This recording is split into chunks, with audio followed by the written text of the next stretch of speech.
Friends, இன்னைக்கு நம்ம சேனல்ல என்ன பார்க்க போறோம்னா பாவ் பஜ்ஜி எப்படி செய்யறதுன்னு பார்க்கலாம். அதுக்கு நான் வந்து வெள்ளை மூக்கடலை, கருப்பு மூக்கடலை, பட்டாணி முந்தின நாள் நைட்டே வந்து ஊற வச்சு வச்சிருக்கேன். அது கூட வந்து காலிஃப்ளவர் ஒரு சின்ன கப்பு, உருளைக்கிழங்கு எடுத்து வச்சிருக்கேன். இப்போ நம்ம இதை ஆட் பண்ணி வேக வச்சுக்கலாம்.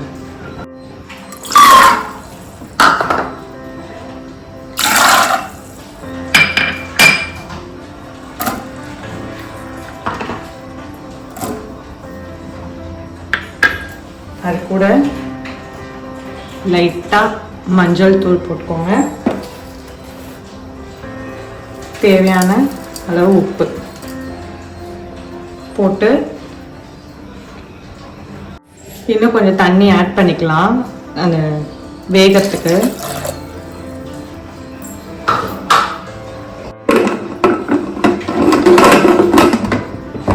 மூடி போட்டு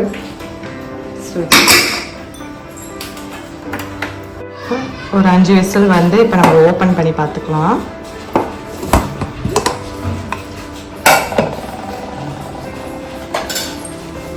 அதில் இருக்க தண்ணியை கொஞ்சம் ஃபில்டர் பண்ணிட்டு அதுக்கப்புறம் ஸ்மாஷ் பண்ணிக்கலாம்.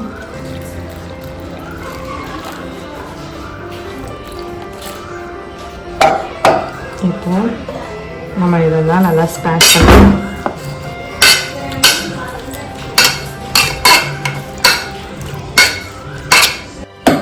இந்த மாதிரி ஸ்மாஷ் பண்ணி வச்சுக்கோங்க. இப்போ நெக்ஸ்ட்டு நம்ம பேன் வச்சிடலாம். பேன் வச்சாச்சு. பேன் ஹீட் ஆயிடுச்சு. நம்ம வந்து ஒரு 3 ஸ்பூன் வந்து ஆயில் ஊற்றிக்கலாம். லைட்டாக சீரகம் போட்டுக்கோங்க.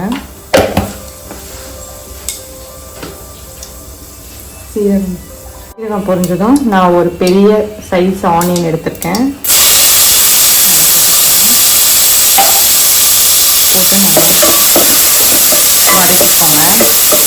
ஒரு 2 மினிட்ஸ் ஆனியன் வந்து நல்லா வதக்கிக்கலாம்.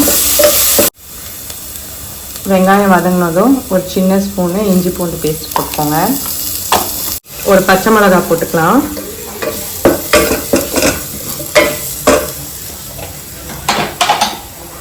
ரெண்டு ஸ்மால் சைஸ் டொமேட்டோ வந்து கட் பண்ணி வச்சுருக்கேன். அதை ஆட் பண்ணிக்கலாம். ஆட் பண்ணி நல்லா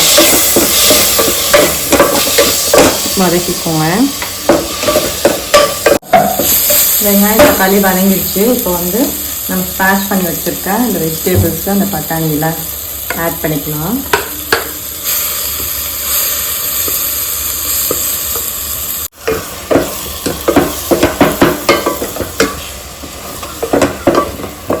ஆட் பண்ணியாச்சு. இப்போது மசாலாஸ்லாம் ஆட் பண்ணிக்கலாம்.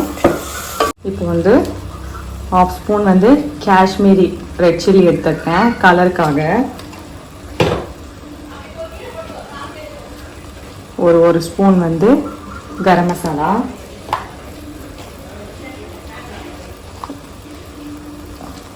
ஒரு ஸ்பூன் தனியா,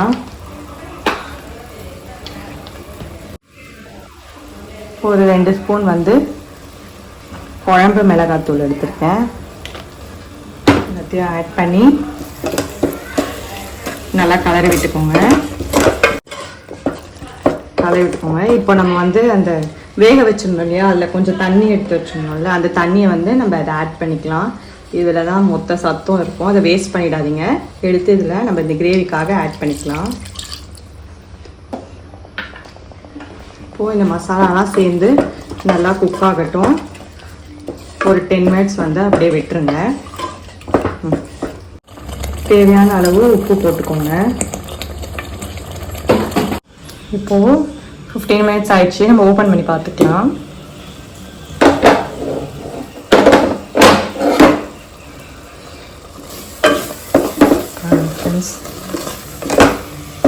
இப்போ நம்ம ஸ்டவ் ஆஃப் பண்ணிக்கலாம்.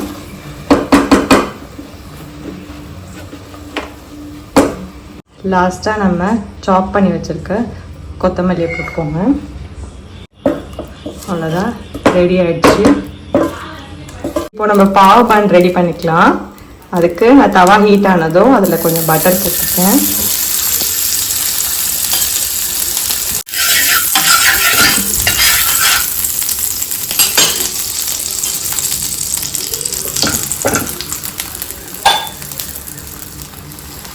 பாவ் பன் வச்சு நம்ம இப்போ டோஸ்ட் பண்ணிக்கலாம். பாவ் பன் ரெடி ஆயிடுச்சு ஃப்ரெண்ட்ஸ். பிளேட்டில் சர்வ் பண்ணிக்கலாம். பாவ் பஜ்ஜி ரெடி ஆயிடுச்சு. நீங்களும் வீட்டில் ட்ரை பண்ணி பார்த்துட்டு எப்படி இருந்தது சொல்லுங்க ஃப்ரெண்ட்ஸ். மறக்காம நம்ம சேனலை பார்க்குறவங்க சப்ஸ்கிரைப் பண்ணிடுங்க.